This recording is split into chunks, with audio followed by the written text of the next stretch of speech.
Hello students, this is chapter 5 Principles of Inheritance and Variation of Class 12 Biology। तो इस chapter में हम पढ़ेंगे कि कौन से रूल्स हैं या प्रिंसिपल्स हैं जिनकी वजह से इनहेरिटेंस या वेरिएशन होती है। तो सबसे पहले आ जाता है inheritance. What is inheritance? Inheritance जो है वो एक प्रोसेस होती है जिसमें क्या होता है, पेरेंट्स से ऑफस्प्रिंग में करैक्टर्स जो हैं वो पास ऑन होते हैं। तो उस प्रोसेस को हम क्या बोल देते हैं? इनहेरिटेंस। और वेरिएशंस का मतलब होता है चेंजेस। जो भी चेंजेस आते हैं उसमें, नए या फिर पुराने, उसको हम बोल देते हैं variations. Through simple observations we all have become aware that living things have individuality. मतलब जितने भी लिविंग थिंग्स हैं यहाँ पे इस अर्थ पे, वो उनमें क्या है? इंडिविजुअलिटी है। मतलब हर एक इंडिविजुअल अपने आप में डिफरेंट होता है। So one human being is easily distinguished from other in a variety of ways. तो बहुत सारे तरीके हैं जिसके थ्रू हम एक ह्यूमन बीइंग को दूसरे ह्यूमन बीइंग से डिफ्रेंशिएट कर पाते हैं, डिस्टिंग्विश कर पाते हैं। ऐसे ही डॉग्स हैं, डॉग्स के भी चाहे वो सेम ब्रीड के क्यों ना हो, उनको भी हम अलग अलग डिफ्रेंशिएट कर पाते हैं। तो ये जो प्रोसेस होती है जिससे हम इनको अलग अलग डिस्टिंग्विश कर पाते हैं, उसको हम क्या बोल देते हैं? Genetics. The science primarily concern with precise understanding. Precise मतलब एक्यूरेट अंडरस्टैंडिंग होती है जिसमें of the biological properties which are transmitted from parent to offspring is called genetics. मतलब हर एक का जेनेटिक स्ट्रक्चर जो होता है वो डिफरेंट होता है। तो जीन्स जो होते हैं वो पेरेंट से ऑफस्प्रिंग में आते हैं, तो वो उसकी कार्बन कॉपी भी हम उसको बोल देते हैं। और या फिर हम उसको कह देते हैं कि हाँ, ये जो है उसकी प्रॉपर्टीज़ जो हैं वो अपने पेरेंट्स से आई हुई हैं। तो word genetic is derived from Greek word genesis. Genesis का मतलब होता है टू ग्रो इनटू और टू बिकम, मतलब जिसमें वो ग्रो करते हैं या फिर वो जो बनते हैं। तो ये जेनेटिक्स जो थी वो टर्म किसने कॉइन की थी? डब्ल्यू बेटसन ने in 1905। The process of transmission of characters from one generation to another is called as inheritance और हेरिडिटी। तो वो जो प्रोसेस जिसमें करैक्टर्स जो हैं ट्रांसमिट होते हैं एक जनरेशन से दूसरी जनरेशन में, उसको हम बोल देते हैं हेरिडिटी या फिर inheritance. The heredity plays an important role in the formation of new species. तो जब भी करैक्टर्स ट्रांसफॉर्म होंगे एक जनरेशन से दूसरे में, तो वो न्यू स्पीशीज़ की फॉर्मेशन करेगी। तो हेरिडिटी जो है वो बहुत इंपॉर्टेंट रोल प्ले करती है। ऐसे ही इससे हमें डिफरेंसेस भी पता लगेंगे कि जो ट्रेट्स आए हैं, जो भी करैक्टर्स आए हैं, ट्रेट्स का मतलब होता है करैक्टर्स, जो भी करैक्टर्स न्यू जनरेशन में आए हैं, पहली जनरेशन से वो दूसरी जनरेशन से कैसे डिफरेंट है। तो हर एक चीज़ जो है इस पे डिपेंड करती है, वेरिएशंस पे। इन्वायरमेंटल वेरिएशंस जो आती हैं या हेरिडिटरी वेरिएशंस जो आती हैं। Every generation of every species resembles its ancestors. हर एक जनरेशन की हर एक स्पीशी जो होती है वो अपने एंसेस्टर से रिजेंबल करती है। तो जेनेटिसिस्ट जो होते हैं, जो जेनेटिक्स की स्टडी करते हैं, are keen to know both similarities and differences between individuals and their parents. तो उन्होंने पता करा कि जो सिमिलैरिटीज़ और डिफरेंसेस क्या होते हैं इंडिविजुअल्स जो हुए हैं और जो उनके पेरेंट्स थे या रिलेटिव्स थे या इंसेस्टर्स थे। तो इसका पता हमें जीन के थ्रू लगता है। Then humans knew as early as 8000 to 1000 BC। ये टाइम पीरियड होता है जिसमें पता चल गया था कि ह्यूमन जो है वो कैसे ट्रांसफॉर्म हो रहे हैं, उनके करैक्टर्स कैसे आ रहे हैं नेक्स्ट जनरेशन में। तो the reasons for the parents of variations lies in the sexual reproduction, कि उनमें जो वेरिएशंस आई हैं, अपीयर हो रही हैं चेंजेस उनके बीच में, तो वो सेक्सुअल रिप्रोडक्शन की वजह से हो रही है। तो यही इसमें बताया हुआ है। नेक्स्ट है इसमें table 5.1, that is differences between clone and offspring. अब क्लोन और ऑफस्प्रिंग, इन दोनों में क्या डिफरेंसेस होते हैं? पहले तो ये दोनों टर्म्स क्लियर होनी चाहिए आपको। तो जो क्लोन होता है वो क्या होता है? It is the product of the asexual reproduction. मतलब जब भी एसेक्सुअल रिप्रोडक्शन होती है जिसमें सेक्सेस इन्वॉल्व नहीं होते, लेकिन किसी बॉडी के पार्ट के थ्रू रिप्रोडक्शन हो रही है, तो उसकी जो कॉपी निकलेगी उसको हम क्लोन बोल देंगे। और जो ऑफस्प्रिंग है that is the product of the sexual reproduction. Offspring मतलब ये यंग वंस होते हैं, उनको हम बोलते हैं ऑफस्प्रिंग। तो नंबर ऑफ पेरेंट्स जो होते हैं इसमें मोनोपेरेंटल, सिंगल पेरेंट्स ही हो जाता है, क्योंकि वो बॉडी के किसी पार्ट के थ्रू जनरेट हो रहे हैं, तो वो मोनोपेरेंटल है, सिंगल पेरेंट इन्वॉल्व होता है। और इसमें क्या होता है? Offspring is derived from the two parents, thus biparental बोलते हैं हम उसको। Cell division, clone is formed by mitosis, मतलब इक्वेशनल डिवीजन होती है इसमें, और meiosis does not occur, reductional division हो ही नहीं पाती। Meiosis takes place prior to formation of the gametes, और इसमें गैमीट्स की फॉर्मेशन के पहले ही मियोसिस हो जाती है। Resemblance, clone exactly resembles the parent, बिल्कुल पेरेंट के जैसे होते हैं क्योंकि उनकी बॉडी के पार्ट के थ्रू ही वो जनरेट हो रहे हैं, तो उनके साथ में रिजेंबल करते हैं पूरे। और इसमें जो होते हैं पेरेंट से थोड़े डिफरेंट होते हैं ऑफस्प्रिंग्स। यहाँ पे जीन्स का कोई रिकॉम्बिनेशन नहीं होता, कोई रिकॉम्बिनेंट जीन्स नहीं बनते ड्यू टू चांस सेग्रीगेशन।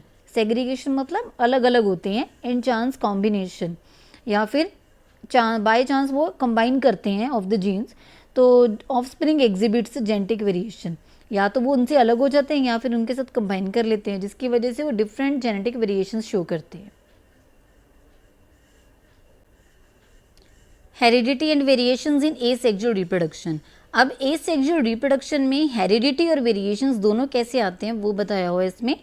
जैसे कि such a genetically uniform population got from a single organism by asexual method is called clone. ये मैंने आपको अभी बताया है कि जब भी एसेक्सुअल रिप्रोडक्शन से कोई न्यू जनरेशन आती है या सिंगल ऑर्गेनिज्म प्रोड्यूस होता है तो उसको हम क्या बोलते हैं, क्लोन बोलते हैं। तो many eukaryotic organisms like protist, fungi, algae and lower animals reproduce by the asexual methods. तो ये सब इसमें आ जाते हैं। तो टर्म जो ऑफस्प्रिंग होती है वो क्या होता है, is use only for sexually derived organisms जिनमें सेक्सुअल रिप्रोडक्शन होती है। तो वेरिएशंस इन सच केसेस में arise due to environmental factors, किसी इन्वायरमेंटल फैक्टर्स की वजह से भी चेंजेस आ सकती हैं, जैसे कि light, temperature, humidity, water scarcity, कमी आ जाना किसी चीज़ की, या फूड की अबंडेंस बहुत ज़्यादा होती है तब। तो इन्वायरमेंटल वेरिएशंस में change the phenotype of an organism. तो ये डिफरेंट टर्म्स है, फिनोटाइप, जीनोटाइप्स में आपको ये बताऊंगी आगे चल के। तो इस चैप्टर में ये मेन टर्म्स होती हैं, इनकी वजह से इनको स्टडी करके आप आगे डिफरेंट क्रॉसेस कर पाते हो। Variations in such cases are only environmental, सिर्फ इन्वायरमेंट की वजह से होती है। इनमें जो हेरिडिटरी कैरेक्टर्स आते हैं, bacteria which were considered to be reproducing asexually, sexual reproduction like conjugation, transformation and transduction, 3 processes होती हैं सेक्सुअल रिप्रोडक्शन की, तो ये बैक्टीरिया में भी पाई गई। लेकिन वैसे अगर बैक्टीरिया में देखा जाए तो वो एसेक्सुअल रिप्रोडक्शन करते थे। अब जो चेंजेस आती हैं वो चेंजेस उनको हम क्या बोल देते हैं, म्यूटेशंस। म्यूटेशंस क्या होती हैं, these variations in the progeny are produced by certain genetical events like recombination, मतलब एक पेरेंट का आ गया जीन, एक आ गया यंग वन का, तो या फिर पेरेंट के, दोनों पेरेंट्स के ले लो, फादर या मदर के ले लो, तो एक के करेक्टर्स दूसरे के करेक्टर्स के साथ क्या हो जाते हैं, मिक्स हो जाते हैं। तो अगर फादर का करेक्टर टॉल है और मदर का करेक्टर शॉर्ट है, हाइट के वाइज देखा जाए, तो उनमें अगर कॉम्बिनेशन बने तो वो क्या हो जाएगी, रिकॉम्बिनेशन बोल देते हैं हम उसको। तो वो भी एक तरह से क्या है, म्यूटेशन है, चेंजेस आ गई जीन में। देन क्रॉसिंग ओवर हो जाए, अगर इन दोनों की, जैसे ये दोनों अलग अलग हैं, अगर इनके हम ऐसे क्रॉसिंग ओवर करवा दें तो उसकी वजह से भी चेंजेस आएंगी, तो वो भी म्यूटेशन होती है। And due to sudden appearance of abnormalities in the hereditary makeup, तो उसको म्यूटेशन बोल देते हैं। Identical twins arising from a single fertilised egg, तो एक जैसे ट्विंस भी होते हैं, वो भी एक सिंगल फर्टिलाइज्ड एग से होते हैं। Are clones to each other though they are offspring of their parents, एक दूसरे से तो वो सेम होते, कॉपी होते हैं, लेकिन पेरेंट्स से थोड़े डिफरेंट होते हैं। Then in such cases embryos become separated very early in development but are genetically identical, मतलब डेवलपमेंट में वो एक दूसरे से सेपरेट हो जाते हैं, लेकिन जेनेटिकली वो दोनों क्या रहते हैं, सेम रहते हैं, मतलब उनके जो जीन्स होते हैं दोनों ट्विंस के वो सेम रहेंगे। देन आ गए वेरिएशंस, मतलब चेंजेस। तो the difference shown by the individuals of a species, मतलब एक स्पीशी है उसके अलग अलग इंडिविजुअल्स जो भी हैं वो डिफरेंसेस शो करेंगे। And also by the offspring of the same parents are refer to as the variations, मतलब वो आपस में भी थोड़े डिफरेंट है, वो पेरेंट्स से भी डिफरेंट है, तो वो क्या शो कर रहे हैं, variations. Variations are classified into 2 ways, 2 तरीके से उन्होंने क्लासीफाई करा है वेरिएशंस को। As per the nature of the cells it affects, मतलब जोन से भी सेल्स के ऊपर, जैसा भी सेल्स का नेचर है जिसके ऊपर ये अफेक्ट करते हैं अपना शो, उनके बेसिस पे। दूसरा as per degree of differences produce, और उसके ऊपर जो अफेक्ट पड़ेगा उसकी वजह से जो भी डिफरेंसेस आएंगे, डिग्री ऑफ डिफरेंसेस, कितने हद तक डिफरेंसेस आए हैं उस पर डिपेंड करता है। तो नेचर ऑफ द सेल पे अगर डिपेंड करता है तो उसमें 2 तरह की वेरिएशंस आती है, सोमेटिक वेरिएशंस और germinal variations. Very important basic knowledge है ये, आगे जाके पूछी भी जाती है एग्जाम्स में, और वैसे भी आगे टॉपिक्स आप करोगे तो उसमें ये इंपॉर्टेंट है। सोमेटिक वेरिएशंस कौन सी होती हैं, such variations are not inherited from parents, ये पेरेंट्स से नहीं आती, and affect the somatic cells only, सिर्फ सोमेटिक सेल्स को अफेक्ट करती हैं। They are acquired by an organism during its own life time, मतलब ड्यूरिंग योर लाइफ पीरियड, जब भी आप जीते हो तो उसके दौरान जो भी चेंजेस आती हैं आप में, उसको हम सोमेटिक वेरिएशंस बोल देते हैं। ये पेरेंट्स से नहीं लेके आते हैं आप। And are lost with the death, और जब डेथ होती है तो उसके साथ ही ये सारे करेक्टर्स जो होते हैं वो खत्म हो जाते हैं। Hence such variations are called acquired variations. Acquired मतलब आपने अपनी लाइफ टाइम के दौरान ये चीज़ें जो हैं वो एक्वायर करी थी, ये वेरिएशंस एक्वायर करी थी। नेक्स्ट, इसके जो 3 कॉजेज हैं इस वेरिएशंस के, वो हैं इन्वायरमेंट, न्यूट्रिशन, हैबिटेट। इन्वायरमेंट में 3 दिए हुए हैं। इन्वायरमेंट का जो है मेन मतलब इसमें जो भी होंगे, जैसे कि न्यूट्रिशन आ गया, हैबिटेट और बेटर कंडीशंस जितने भी हैं, तो ये इसके करेक्टर्स हैं। मतलब ये इसके 3 कॉजेज हैं जिसकी वजह से ये वेरिएशंस आती है, सोमेटिक वेरिएशंस। 4th वन आ गया एनवायरनमेंट में वाटर। तो वो ये चारों करेक्टर्स जो है एनवायरनमेंट में आ जाते हैं। वाटर के थ्रू जैसे भी चेंजेस आएंगी, जैसे कि प्लांट्स होते हैं वो मॉइस्ट एंड ह्यूमिड एरियाज़ में पाए जाते हैं, तो वो लग्जरियंट ग्रोथ शो करते हैं। ऐसे ही और एग्जांपल्स दिए हुए हैं। Second one is the use and disuse of organs. अब ऑर्गन्स अगर हम कंटिन्यूसली कोई भी ऑर्गन है उसको यूज़ ना करें तो वो क्या होता है, धीरे धीरे डिसअपेयर हो जाता है। तो constant and continuous use of an organ makes it better develop. अगर हम बार बार एक चीज़ का बहुत अच्छे से यूज़ करेंगे और कंटिन्यूसली करेंगे तो वो क्या होती है, अच्छी तरह से डेवलप होती है। As man of modern era take soft cooked food which needs little mastication. मतलब एक तो खाना बहुत सॉफ्ट खाते हैं आजकल जो मैन होते हैं, मतलब जो भी ह्यूमन बींग्स हैं, एंड वो उसके साथ क्या करते हैं, मेस्टिकेशन, उसको च्यू करके खाते हैं, leading to weakening of the teeth, जिसकी वजह से टीथ जो हैं वो वीक होते जा रहे हैं। Persons using left hand since childhood for writing right nicely. मतलब अगर वो लेफ्ट हैंड यूज़ कर रहे हैं तो वो बहुत अच्छा लिखते हैं शुरू से ही, तो उनकी वो प्रैक्टिस हो जाती है। मतलब जैसे उन्होंने अपनी बॉडी को ढाल लेते हैं वैसी हो जाती है। Man doing daily exercise develops a stronger and more muscular body than the one who does not take exercise regularly. तो ये जैसे वो हैबिट बना लेंगे अपनी बॉडी के साथ वैसी हो जाती है उनकी body. Third one is the conscious efforts. Conscious efforts क्या होते हैं, दैट इज सोमेटिक वेरिएशंस में also because due to the conscious efforts of the man.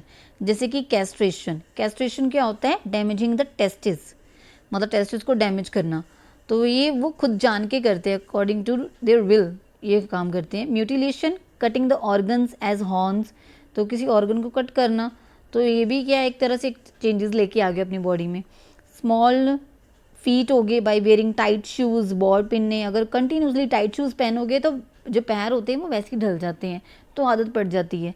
And nose to wear ornaments, अगर नाक में कोई चीज़ है होल करके वो डाला हुआ है, नोज पिन डाली है, कुछ भी डाला है, तो वो बॉडी वैसी होगी। And varied hair, beard and moustache styles, तो ये सारे कॉन्शियस एफर्ट्स है जो ह्यूमन बींग्स खुद करते हैं, जिसकी वजह से सोमेटिक वेरिएशंस आती हैं। तो लेमार्क था साइंटिस्ट, उसने क्या करा था, उसने एक थ्योरी दी थी एवोल्यूशन की, उसमें उसने बताया था कि एक्वायर्ड वेरिएशंस आर इनहेरिटेबल। मतलब जो सोमेटिक वेरिएशंस है उनको एक्वायर्ड वेरिएशंस बोलते हैं, तो वो वेरिएशंस जो हैं वो इनहेरिटेबल है, मतलब पेरेंट्स से आए हैं। बट विसमैन ने कहा that acquired characters are not transmitted from parents to offspring, यही हमने पढ़ा है, that is they are non inheritable, वो इनहेरिटेबल नहीं है। अब सेकेंड वन आ जाते हैं germinal variations. Second one germinal variations, these variations are cause due to the germ cells and are thus inheritable. वो क्या थे, एक्वायर्ड थे और नॉन इनहेरिटेबल थे। ये क्या है, इनहेरिटेबल है, that is haemophilia, blood groups, colour blindness, baldness, eye colour, baldness होता है गंजापन। तो such variations may appear due to the following reasons, कुछ रीजंस है इसके। ड्यू टू रिकॉम्बिनेशन, मतलब अभी मैंने बताया था अगर क्रॉसिंग ओवर होएगी तो करेक्टर्स जो हैं दोनों के आपस में मिक्स हो जाएंगे, तो वो रिकॉम्बिनेशन हो गया जीन्स का। Then modification in structure of chromosomes, chromosome का स्ट्रक्चर है उसमें भी मॉडिफिकेशन आ जाती है, कुछ लंबे होते हैं कुछ छोटे होते हैं, तो उसकी वजह से चेंजेस आ जाती हैं। Due to change in chemical nature of genes, chemical nature पे भी डिपेंड करता है उसके। बाय पॉलीप्लॉइडी, पॉलीप्लॉइडी मतलब number of set of chromosomes जो है वो चेंज हो जाते हैं। प्लॉइडी जैसे हैप्लॉइडी डिप्लॉइडी होती है, वैसे ही polyploidy number of set of chromosomes जो है वो ज़्यादा हो जाते हैं उनमें। बाय रेडिएशंस, कोई भी एक्सरेज या कोई भी रेडिएशंस पड़ेंगी तो उसके वजह से भी जीन्स का स्ट्रक्चर जो है वो चेंज हो जाता है, जिसकी वजह से चेंजेस आ जाती हैं। As per the degree of differences the variations are of following types, दो तरह की वेरिएशंस होती हैं, एक होते हैं कंटिन्यूस वेरिएशंस, एक होती है discontinuous variations. Continuous and discontinuous variations, तो ये दोनों में डिफरेंस दिया हुआ है। तो इसमें सिर्फ आपको मेन डिफाइन और एक आधा एग्जाम्पल करना है इसका कि कैसे करा हुआ है। तो डिफाइन में जैसे किया जाता है, कंटिन्यूस होते हैं, they refer to small indistinct differences, मतलब जिसमें हम डिफ्रेंशिएट नहीं कर पाते from the average condition, normal condition से उसको, तो वो कंटिन्यूस वेरिएशंस आ जाती हैं। और discontinuous they refer to large conspicuous, बहुत ही न्यूक्लियस, मतलब न्यूक्लियर जो होती है बहुत ही बारीकी से जो डिफरेंसेस आ जाते हैं, पता लगते हैं कि हाँ कि ये इससे डिफरेंट है फ्रॉम द पेरेंट्स, तो वो डिसकंटिन्यूस वेरिएशंस होती हैं। ये ऑलरेडी प्रेजेंट होते हैं पॉपुलेशन में, and they are new variations, वो नई वेरिएशंस होती हैं जो ओरिजिनेट होती हैं। And also known as the fluctuations भी बोलते हैं इसको। फ्लक्चुएशंस मतलब चेंजेस आ जाना, उसमें फ्लक्चुएट करना, वेरी करते हैं वो। Discontinuous variations are also called as the mutations और स्पोर्ट्स, तो इसको हम म्यूटेशंस भी बोल देते हैं। ये यूजुअली अनस्टेबल होते हैं क्योंकि हम इनको इतना डिफ्रेंशिएट तो कर नहीं पाते और नॉन इनहेरिटेबल है, और ये यूजुअली स्टेबल रहते हैं और हेरिटेबल भी होते हैं। तो इसमें आगे बस ये इम्पॉर्टेंट पार्ट था, आप इतना कर सकते हो for the exams. Next is the significance of variations. अब सिग्निफिकेंस, इंपॉर्टेंस क्या है वेरिएशंस की? It constitutes the raw material for evolution, मतलब जो भी एवोल्यूशन होनी है, एवोल्यूशन का मतलब जो भी पेरेंट से ऑफस्प्रिंग में कैरेक्टर्स आने हैं उसको हम एवोल्यूशन बोलते हैं। चेंजेस आई हैं मतलब उसमें, तो वो रॉ मटेरियल का काम कौन करता है? ये वेरिएशंस करते हैं, चेंजेस करते हैं। By the introduction of variations useful variants of animals and plants are produced. अगर चेंजेस आएंगे, जैसे कि प्लांट, जैसे कि पेरेंट है तो उसमें कोई करेक्टर जो था वो नहीं था, जैसे कि पेरेंट जो थे वो शॉर्ट हाइट के थे, तो जो उनके ऑफस्प्रिंग्स होते हैं उनमें वेरिएशंस आ गई, चेंजेस आई, तो जो ऑफस्प्रिंग्स हुए हैं उनकी हाइट जो है टॉल होगी, तो यूजफुल वेरिएंट्स आते हैं, न्यू एनिमल्स और न्यू प्लांट्स प्रोड्यूस होते हैं। Third, variations form the basis of heredity, तो ये मेन बेस है जिसकी वजह से हेरिडिटी हो रही है। Variations help in adaptations of organisms to change environment. Variations की वजह से जो ऑर्गेनिजम्स हैं वो अपने आप को अकॉर्डिंग टू द इन्वायरमेंट जो चेंज हो चुका है उसके अकॉर्डिंग ढाल भी सकते हैं।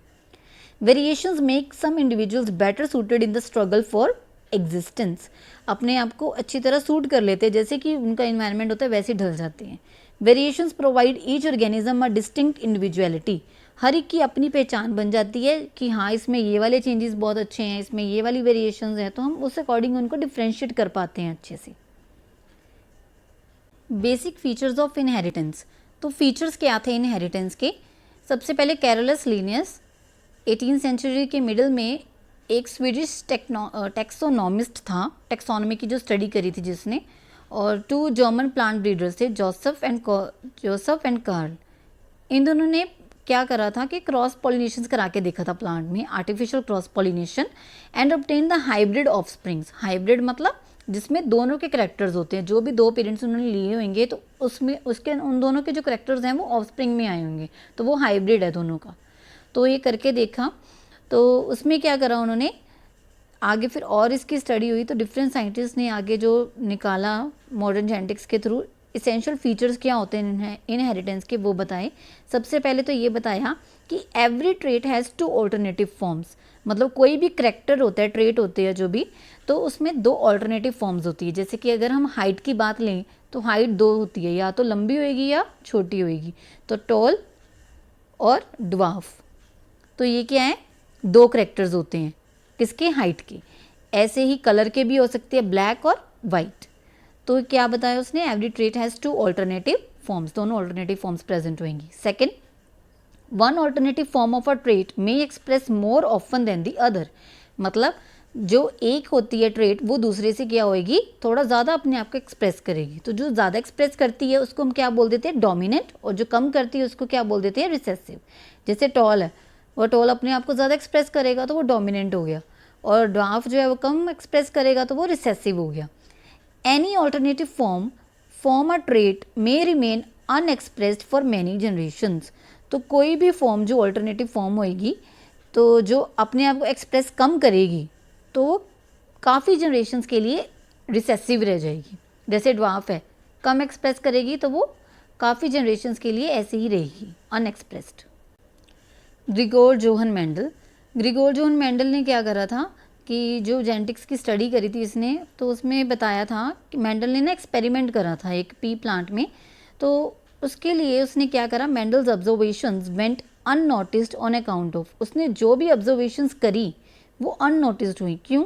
Because he publish his work in an obscure journal, communication was not easy on those days, क्योंकि उसने जो भी अपना काम जो उसने करा था वो उसने किस में पब्लिश कर दिया? जर्नल्स में। तो जर्नल्स जो थे लोग कम पढ़ते होते थे, इस करके इसलिए क्या हुआ, जो कम्युनिकेशन थी उस टाइम पे इतनी इजी नहीं थी, तो उसका काम जो था वो अननोटिस रह गया उस टाइम पे। Second, failure of the scientist to notice his work because scientific world was that at that time busy in controversy arisen by the Darwin's theory of origin of species, क्योंकि मतलब जो Darwin ने theory दी थी origin of species, मतलब species कैसे originate हो रही हैं, तो वो सारे जो साइंटिफिक वर्ड था वो किस में बिजी था? कंट्रोवर्सी जो हो रही थी इस थ्योरी पे, तो उसका जो काम था वो अननोटिस रह गया था। His ideas were ahead of his time as the ignorance was prevalent in that period, ignorance बहुत मिलती थी उस टाइम पे, तो उसका काम जो था अपने टाइम से बहुत ज़्यादा था करा उसने। तो his concept of genes as stable and discrete units that control the expression, तो उसने क्या बताया कि जीन्स का कंसेप्ट दिया, उसने कहा कि जो होता है जीन्स की वजह से होता है।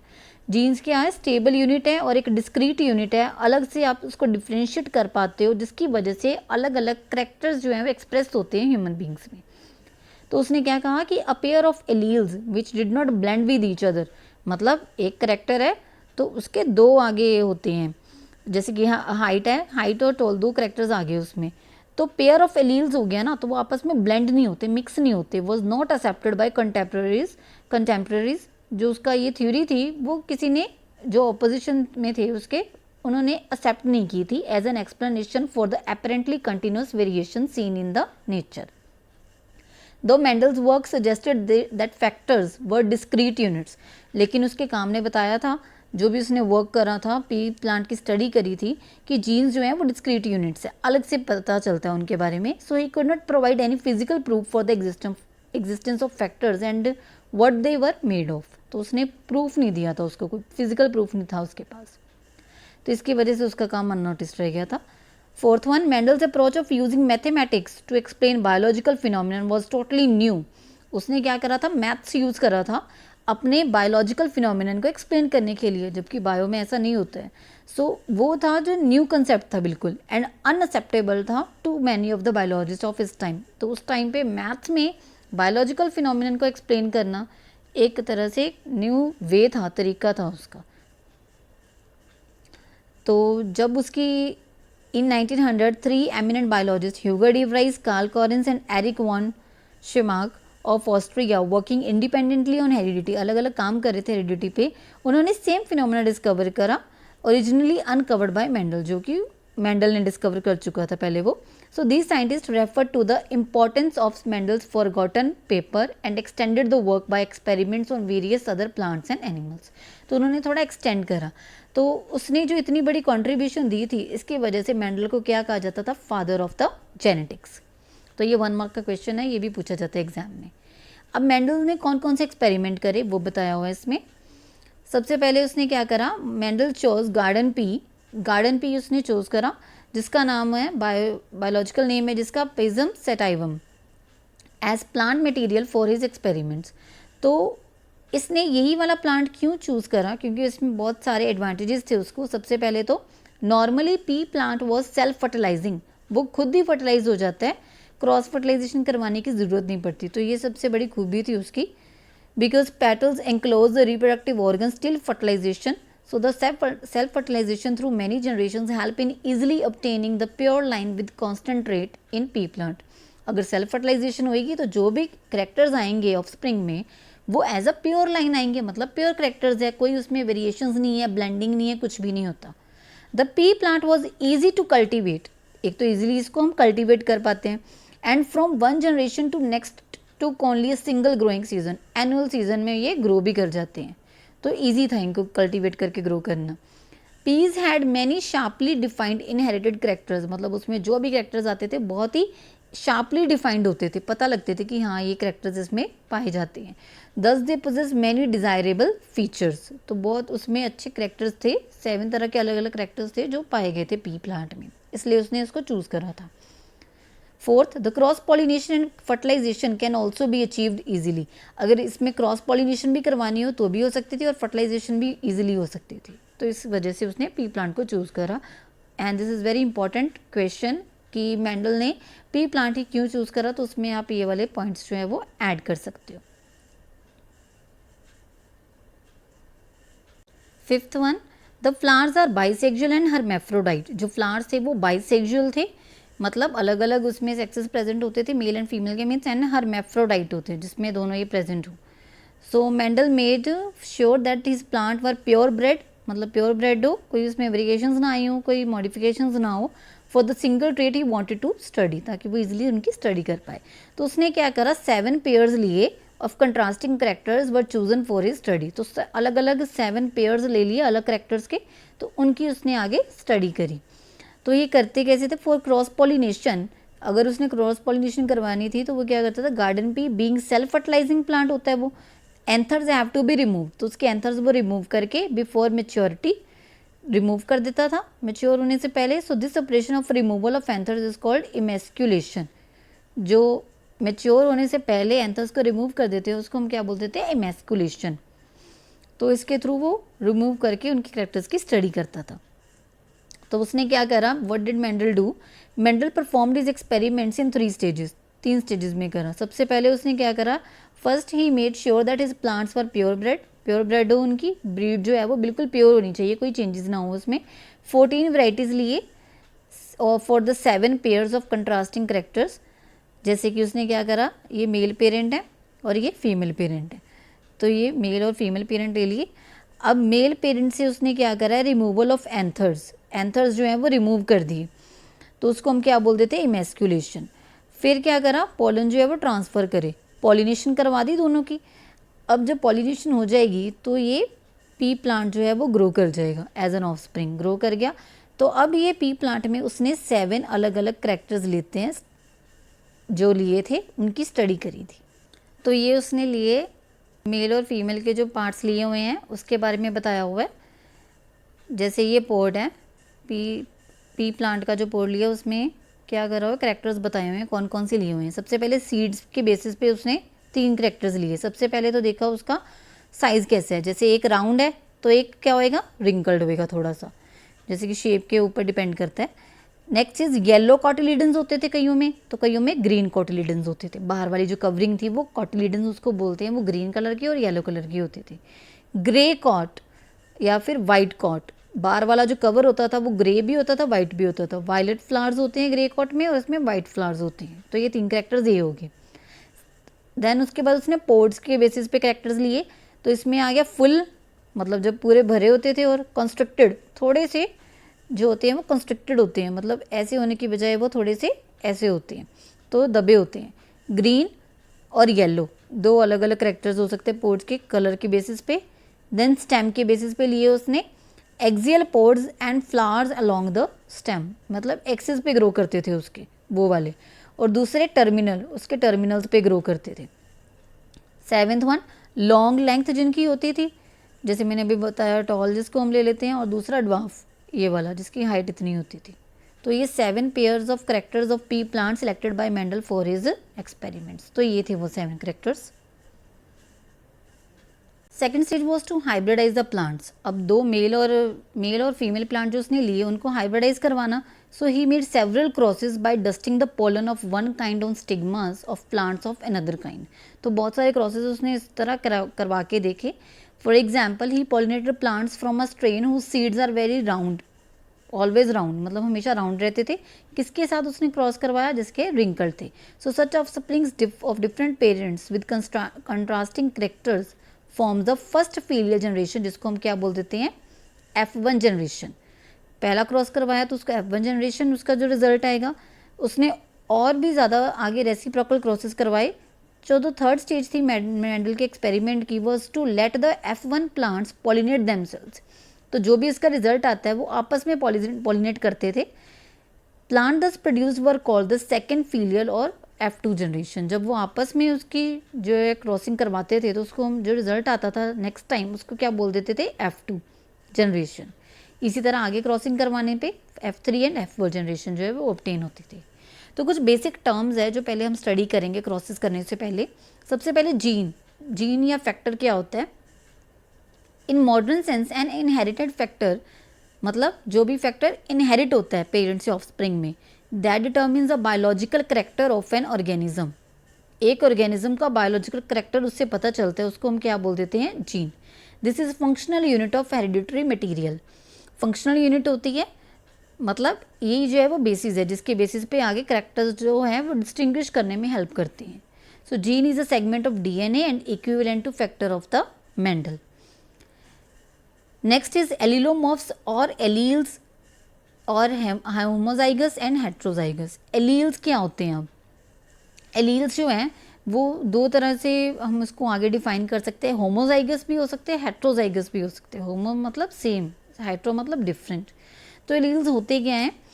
That is meaning one from और द अदर, मतलब उसकी एक फॉर्म किसी भी करेक्टर की या फिर दूसरी form, indicates the alternative forms of the same gene. Alleles जैसे टॉल और ड्वार्फ, तो ये क्या है? दोनों ऑल्टरनेटिव फॉर्म्स हैं, तो ये एलील्स हो गए उसके।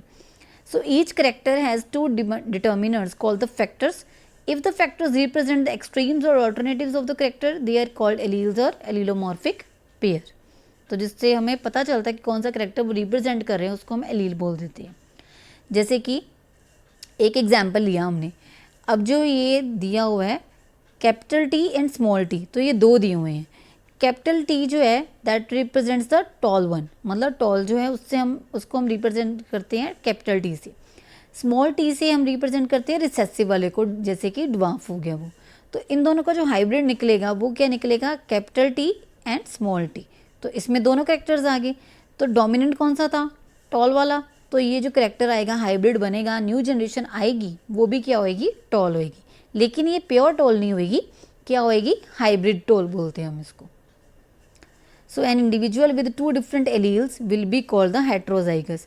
अब कैपिटल टी और स्मॉल टी ये दोनों करेक्टर्स सेम थे, तो इसकी वजह से इनको क्या बोलते हैं? होमोजाइगस।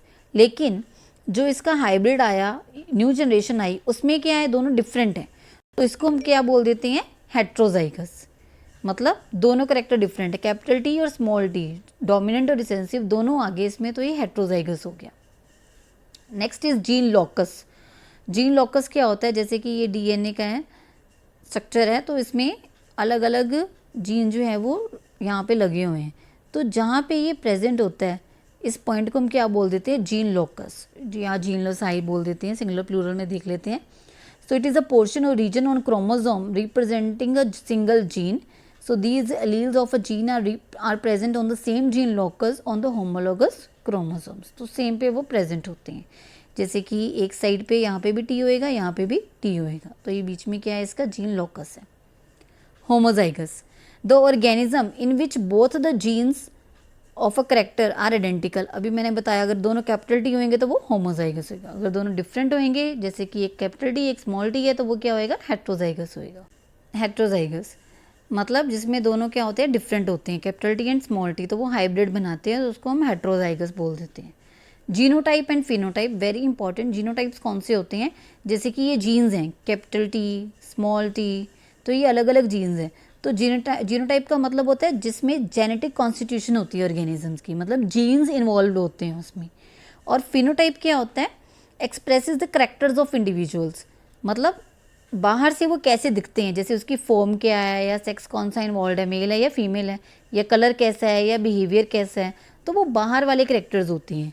जैसे कि किसी की फिजिकल अपीयरेंस कैसी होती है, तो वो क्या है? उसके फिनोटाइप, फिजियोलॉजिकल करेक्टर्स आ जाते हैं, जिसमें जीन में आ जाते हैं, जीन्स कौन से जीन से वो बना हुआ है, फिनोटाइप्स में आ जाते हैं कौन से फिजिकल करेक्टर्स उसमें प्रेजेंट है, कैसे हैं वो।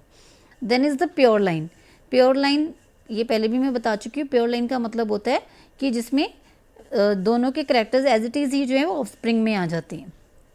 Generations of homozygous individuals which produce offsprings of only one type, एक ही टाइप के वो प्रोड्यूस करते हैं, तो वो प्योर ब्रीड हो जाती है उसकी।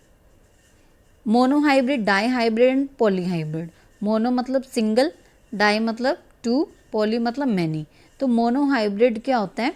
When only one allelic pair is considered in cross breeding, मतलब एक ही करेक्टर लेते हैं हम, हाइट का करेक्टर लिए, टॉल और ड्वार्फ लिए, तो एक करेक्टर आगे जा रहा है, एक कैरेक्टर की हम क्रॉसिंग ओवर करवा रहे हैं और उसकी बेसिस पे ही हमें रिजल्ट मिल रहा है, तो वो हो गया मोनोहाइब्रिड क्रॉस।